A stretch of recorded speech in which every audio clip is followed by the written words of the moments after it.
WTV news కి స్వాగతం. ఇక నుండి మన megastar Padma Vibhushan megastar Chiranjeevi Padma Vibhushan award వచ్చిందని తెలిసిన క్షణం నిజంగా ఏం మాట్లాడాలో ఎలా రియాక్ట్ అవ్వాలో తెలియని పరిస్థితి. మన దేశంలో రెండవ అత్యున్నత పౌర పురస్కారం పద్మ విభూషణ్ లభించినందుకు నాకు నిజంగా చాలా సంతోషంగా ఉంది.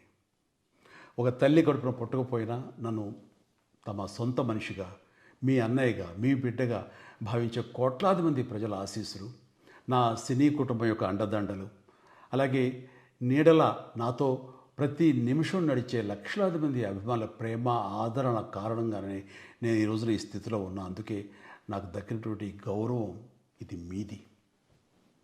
మీరు నాపై చూపిస్తున్న ప్రేమ ఆప్యాయతలకు నేను ఏమి రుణం తీర్చుకోగలను? నా 45 ఏళ్ల సినీ ప్రస్థానంలో వెండితెరపై వైవిధ్యమైన పాత్రల ద్వారా వినోదం పంచడానికి నా శక్తి మేరకు నేను ప్రయత్నిస్తూనే ఉన్నా. నిజ జీవితంలో కూడా నా చుట్టూ ఉన్న ఈ సమాజంలో అవసరమైనప్పుడు నాకు చేతనైన సాయం చేస్తూనే ఉన్నా. కానీ మీరు నాపై చూపిస్తున్న కొండంత అభిమానానికి నేను ప్రతిగా ఇస్తున్నది గోరంతే. ఈ నిజం నాకు ప్రతి క్షణం గుర్తుకొస్తూనే ఉంటుంది, నన్ను బాధ్యతగా ముందుకు నడిపిస్తుంటుంది. నన్ను ఈ ప్రతిష్టాత్మకమైనటువంటి పద్మ విభూషణ్ అవార్డుకి ఎంపిక చేసిన భారత ప్రభుత్వానికి, గౌరవ ప్రధాని శ్రీ నరేంద్ర మోడీ గారికి నా హృదయపూర్వక కృతజ్ఞతలు. జై హింద్.